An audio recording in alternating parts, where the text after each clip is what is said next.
Boom, and welcome back to another episode of Seminole Sideline 365.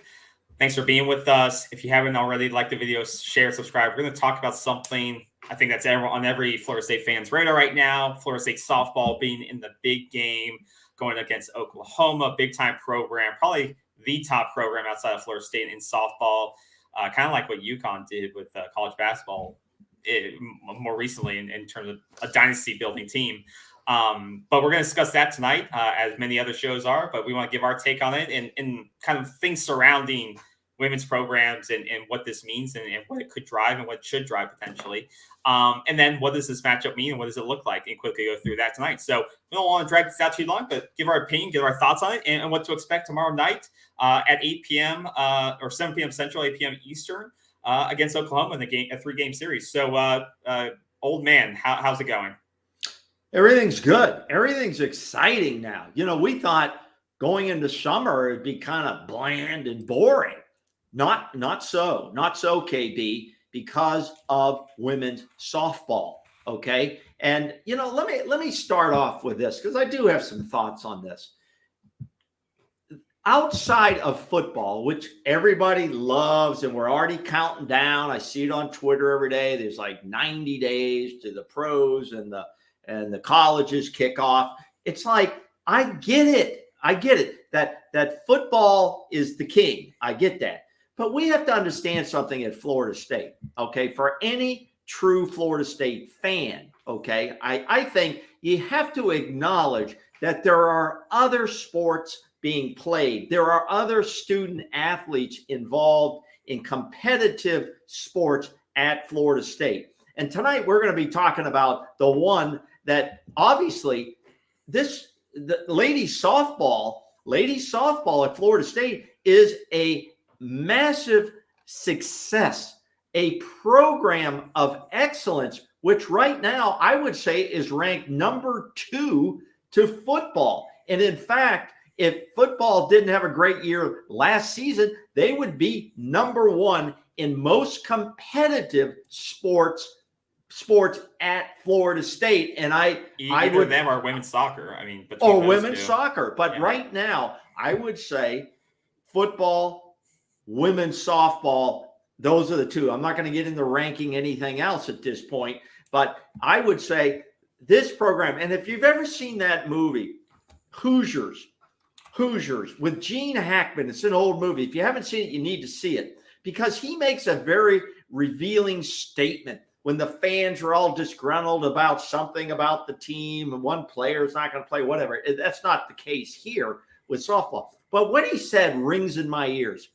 This team, and I'm saying this Florida State softball women's team, and he said, this team, this is our team, and this team deserves your respect, and it deserves your attention.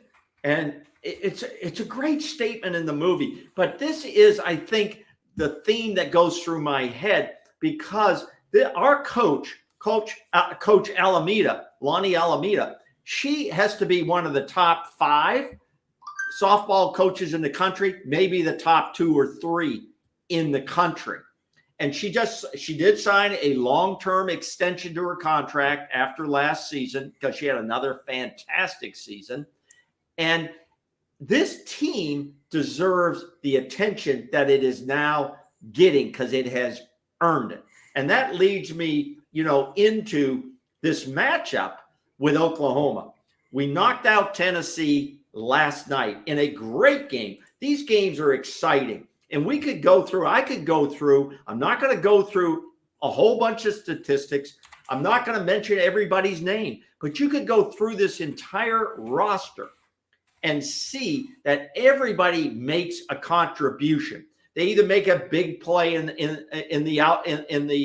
field. They get a key hit. They hit a home run when they're never expected to hit a home run. They put in a base runner and she can get her fly around the bases and score.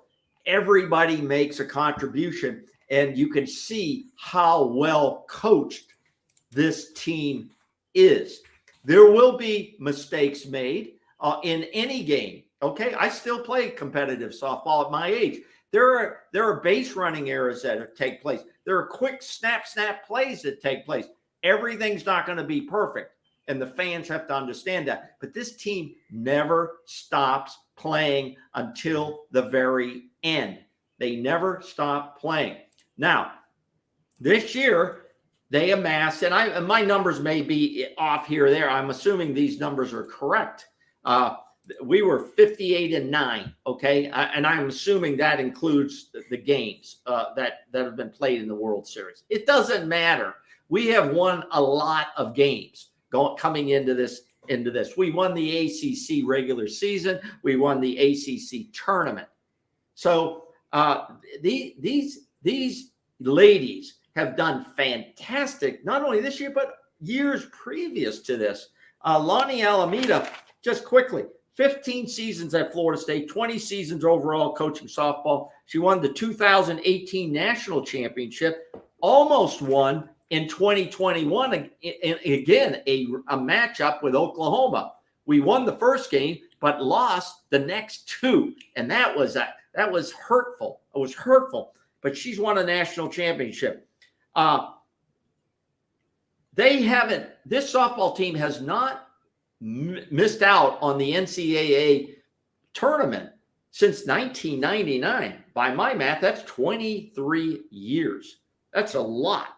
That's a big record going forward. Now, we had 8 returning starters for this year, 8 returning and 4 pitchers who came back. Now, I used to coach some youth fast pitch softball back in the day. Any softball coach knows the pitching is a key. Pitching is a key. And we have some pitchers.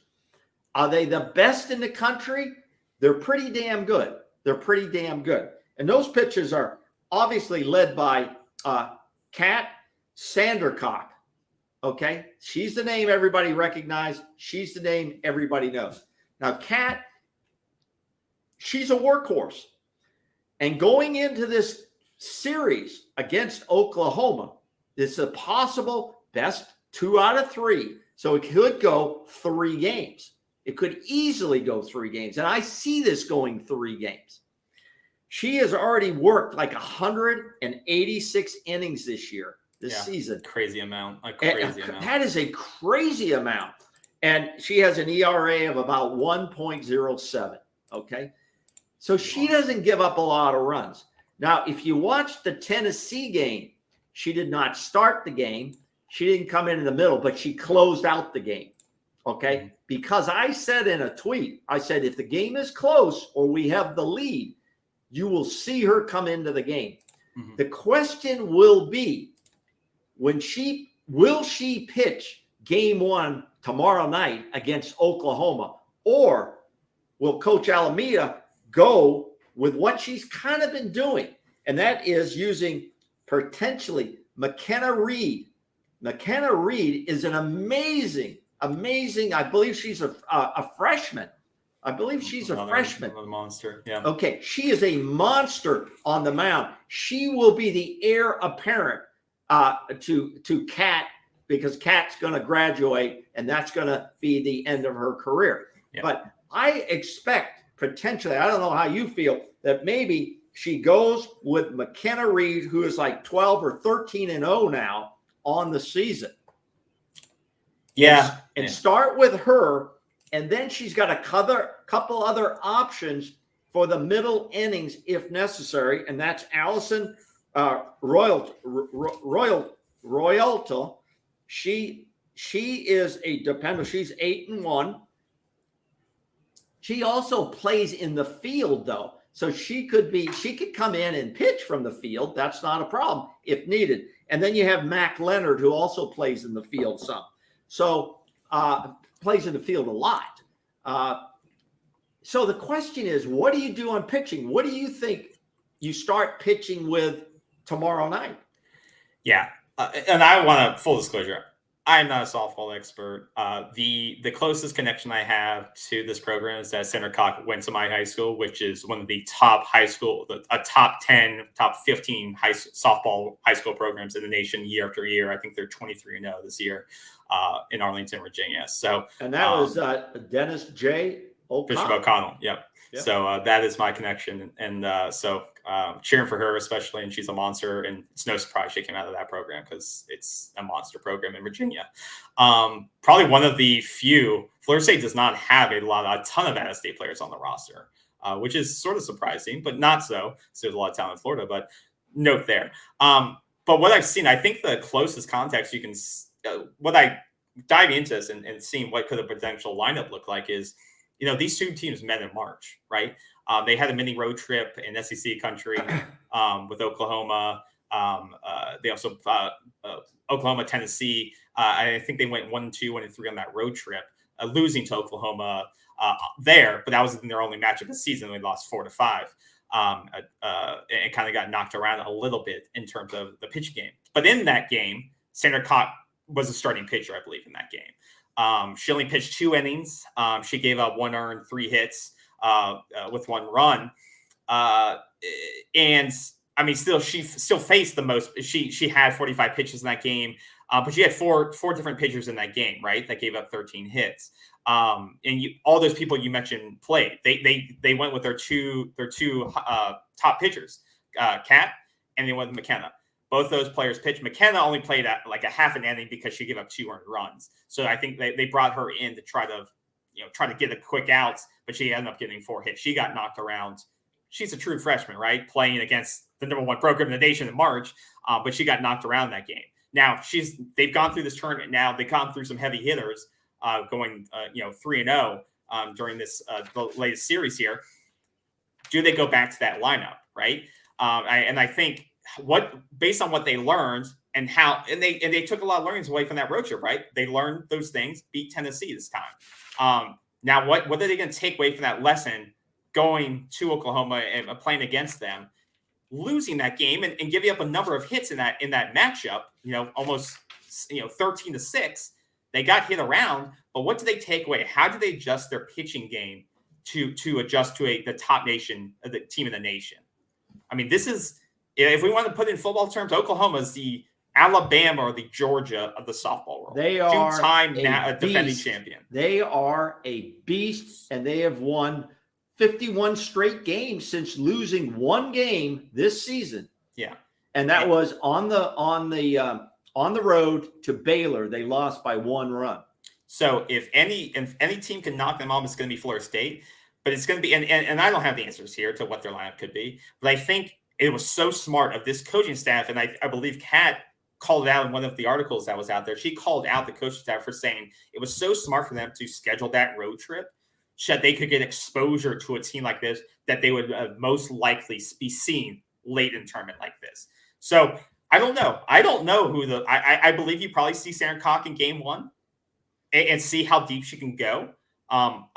That's what I would put money on, is that you at least will see her in the game. I don't know if hopefully she can go deeper into that game, but I really don't know. But I would put money that you see her starting game 1, because if you can take game 1, then obviously you get a whole advantage up on Oklahoma, because if you can knock them off their stride, like you said, if you can get them to lose 1 game out of 53, you're going to break their confidence.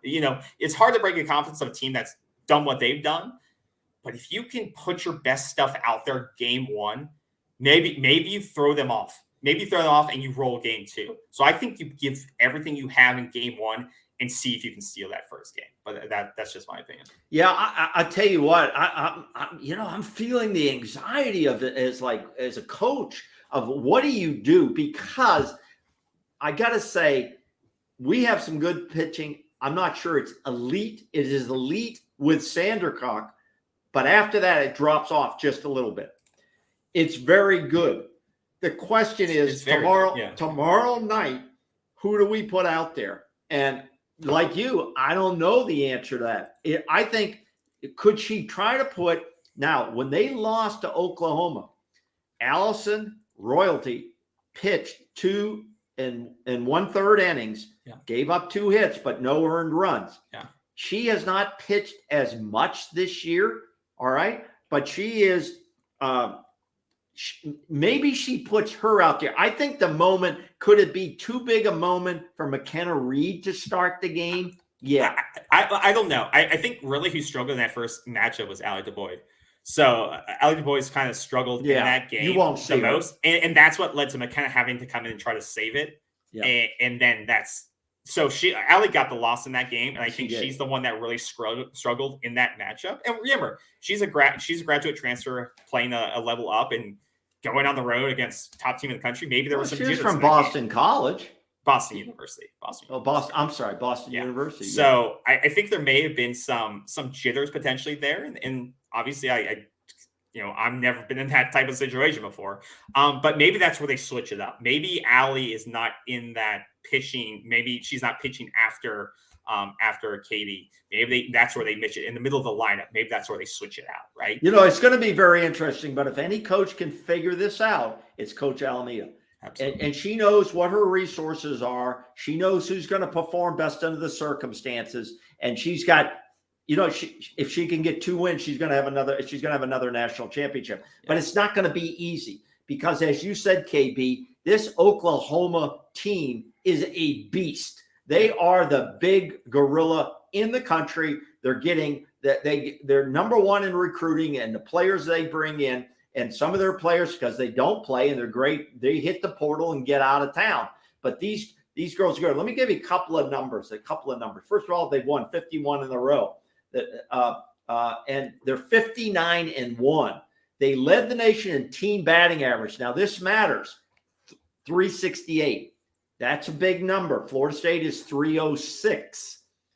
Oklahoma is allowing opponents' bats only at 164. All right, 164.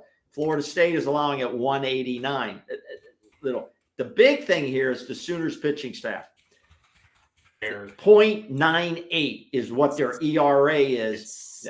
Florida State's 1.5 now. They're deeper. Let me say this, in my opinion. And they're deeper in pitching without a doubt. And pitching usually in a series can really have a significant impact. But beyond that, they don't just have pitching. They have amazing, unbelievable, beast-like power numbers and runs scored. They're outscoring their opponents 493 to 58. That's scary. Yeah. That's scary numbers. The Sooners also have hit 115 home runs this season, while Florida State, we have hit 62. Okay, that's a huge differential. So, and they've got like 4 ladies. They've got 4 ladies or 5 ladies who have hit 13 or more home runs. Yeah. So anywhere potentially in the lineup, someone can take it to the yard. And if you have players on base, they can quickly get up on you and make it very difficult. And we have to understand there is the 8-run, what we used to call the slaughter rule, in effect for the World Series as well. All right. Yeah. So it's important to know that this is unbelievable. The team that they have put together. Now, I do not believe their coaching staff is going to pull any of the crap that we've seen in the last couple of games, especially Tennessee. The Tennessee coach was, working the umpires. Just like in basketball, coaches work the referees as they go up and down the court. And when you start to work them, even subtly, those umpires start to see things. They want to say, okay, I heard you, I'm going to call it. They started to call illegal pitches on Kate. And that nobody saw anything. No, and even Coach Alameda said there's only been 1 illegal call the entire season. Yeah. It's ridiculous that these umpires will allow a coach to get in there. I don't expect Oklahoma to do that. You know why? They want to go out and show we will have our power and we have pitching and we can take anybody down. I don't expect them to play any games, and I expect them to come out as they've already been called out for on a couple of previous games. They can be very cocky. They can be very loud, and they can be very arrogant in their play style to try to intimidate you, just like you would see in football. Okay. And their fan base is going to fill the stadium.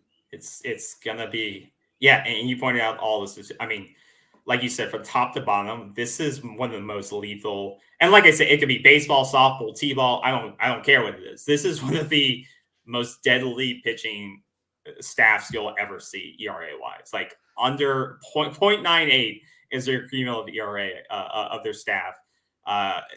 It's in 21 complete games, 34. It's crazy. They don't let it get into save scenarios. That's the crazy part. Like they don't let the matchups get close enough where you're having to really close out and be in pressure situations, right? But I think to our point, to our credit, Florida State, even though the home run numbers may have not been there, like super high to Oklahoma level in the regular season, you've seen it now in the World Series. You've seen massive numbers. You've seen the hitting power come. You just have to be able to get on base, right? You don't have to be, you don't have to be putting up Oklahoma numbers to score home run drives. You just have to be able to get on base and get on base effectively and efficiently. And Florida State's been able to do that, and that's why they're winning games, right? And the other thing, KB, is, I don't know if you had a chance to watch the game the other night. We tried to steal home plate. Yeah. When the catcher threw it back to their pitcher, a Tennessee pitcher, we tried to steal home plate because we had 2 outs. You don't have a lot to lose, and we tried to steal, and barely. They had to go to replay to say that she was out. I like how this team goes after it. They're an aggressive style team. They're not a power team, but the unexpected will come up and hit a home run for you. They'll come up and hit. They play loose like that. They play loose. And that's why you get the unexpected from players, because they're playing loose. They're not playing, they're not nervous to be up there in the moment, right? And that's why those types of players do unexpected things. They hit the home run you don't expect. They get out, they get the big hit when you may not expect, right? They're stealing home because they're playing loose. They're playing aggressive. They're playing with having fun. Like, you see the pictures, you see it on TV. Like they're having fun. And that's what it's going to have to take to be the team of this caliber. You're going to have to be aggressive on the field. You're going to have to take chances, because you can't come in with your normal game plan to Oklahoma, right? You have to be able to switch things around and go for broke to be the team that's only lost one game in the last 59. We have the right coach in Coach Alameda, Lonnie Alameda, to do that. She knows she's big. She's already for this moment. She's been there before. This isn't something new for Florida State. Let's make sure that nobody in the press writes David and Goliath. Okay. No. This isn't a David. No. Okay. We bring in heavy armor. We bring in a reputation. Oklahoma knows who we are. So they want to, obviously, that's going to motivate them as well. And we're well motivated as well. Now, some of the key people for us, I want to point out, is if we're going to express some power, and I think we get the power in surprise situations, is Michaela Endefield. She has 13 home runs for this season, 56 RBIs. She can come up there. She's probably our leading power hitter with those 13 home runs. Mm-hmm. Katie Dack, she has 11 home runs, and Kaylee Harding has 10 home runs. Yeah. So these girls can hit this ball out too. And then you have a Haley Watchaser. She comes up, hits a home run out of no place. Yeah. She hadn't hit a home run in 2 years. Only three all year. Yeah. So some of the other players, and we're probably going to miss some players' names, but there's other people. Kaylee Mudge, who's a great player. Devin Flattery, another great player. These people make plays all over the field. You got Mac Leonard, not only pitches, plays in the field, can hit the ball pretty well. And Bethany Keene. But throughout the lineup, I don't care what names you have, Kaylee Mudge, these ladies are tremendous players. Tremendous players. They've had a tremendous season. And I say this, we are not here counting out. We are not. That's probably the coach from Oklahoma calling us right now. Yeah. So this is not David and Goliath. No. We're not playing the David part. We're coming in very confident. We're well respected, and we've earned that right through a history of this program. Yeah. So I expect these ladies are going to come out, fight tooth and nail, And this game's going to go the full three games.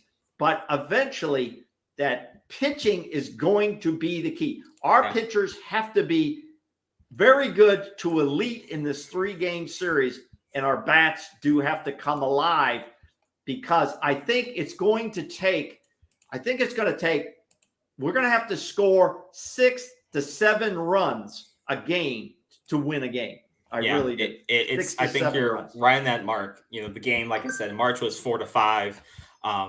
You only had 6 hits in that game with an error, but it was close. You had to score close. I mean, but Oklahoma left 9 people left on base, so they're going to have the hitting power. But I believe Florida State will have the hitting power too.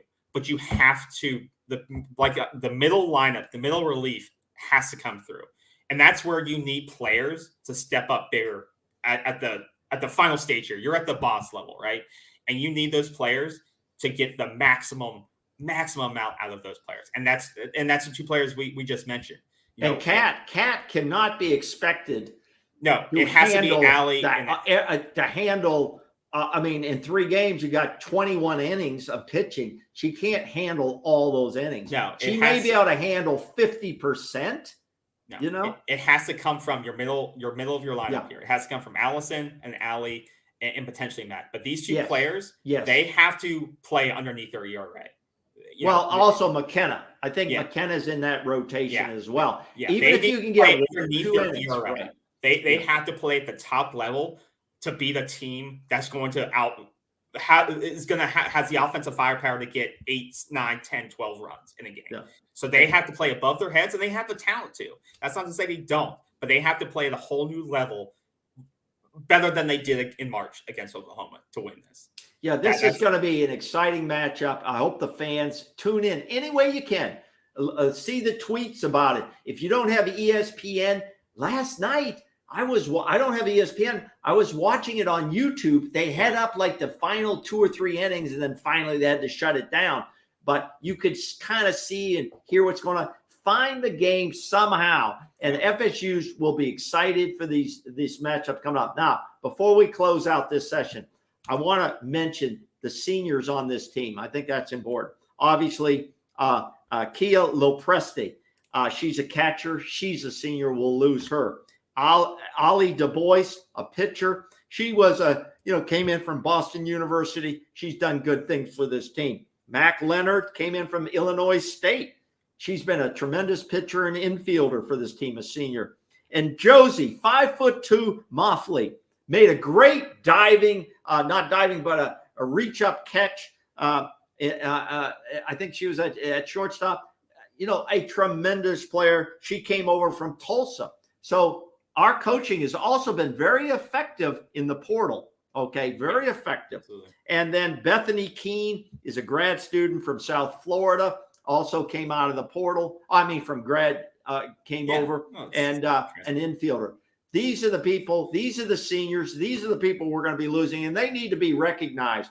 Win or lose this series, this team needs to be fully recognized, and I think these folks I just mentioned, as well as everyone on this team, has made a tremendous contribution to FSU, the FSU family, and FSU softball legacy. Well, and to that point too, all the transfers they have in talented transfers they brought in, and when people say on Twitter, "Oh, you can't build through the portal. You can't." Well, this is a great program that got even better through the portal. So, and they're still bringing young talent. Like we said, Kat came through high school. She's been through, from Virginia 5 years. Through high school, 5 years, 5th year senior, and you're still getting great talent through high school, but you're also bringing in veteran talent that wants to play at the highest stage. Just like you're seeing that, with the football program, and what we should be seeing with the basketball program, and other, you see it with the soccer program. But to say you can't build successfully through the transfer portal and people use that criticism, you're seeing it on display with the softball program, right? They already had a great program through the high school ranks, and now they're just making it better with some of the best talent in the country who want to play for a great coach within a great culture. Absolutely. Absolutely. Well said, KB. I'm taking the Noles in 3 games. I'm taking the Noles in a close one because our pitching steps up, the bats get hot, and we win in 3 games. We win the national championship in 3 games. I think game 1 will tell it all. I think whoever takes game 1 takes the series. But I think we have the potential to win it. I think we have potential to win it. Like you said, it's not David versus Goliath situation here. Florida State has we're not like Appleton State coming out of Wisconsin just by accident. This is not an accident matchup. This Florida State has all the tools and they have all the talent to dethrone this dynasty and become the next dynasty. I think if they do it this year, they become the new Oklahoma potentially, and they could go on the run. This is very exciting. This is very exciting for FSU and all our fans. I'm sure as excited as we are. Absolutely. So, I like I said, I think that'll do. Is there anything else that you want to talk about? Once again, game is Wednesday night. No, I'll be tweeting. I'll be tweeting actively on the game series, and we're always open to everybody's comments. We like people's comments, whether you agree with us, you disagree with us, stat check us, whatever. But, we like to hear your comments. Please comment, subscribe, give us a thumbs up. We're here for you guys. This is the fans' perspective. And we're excited about FSU sports. And as I said before, I love football. KB loves football. We spend a lot of time on football. But there's other things we've spent time on. This is one of the programs we spent a little bit of time on, and we're going to spend more time on all the programs because I like all the other programs. I don't care if it's golf, men's basketball, men's baseball, track and field. We got guys track and field. We got guys going to national finals now.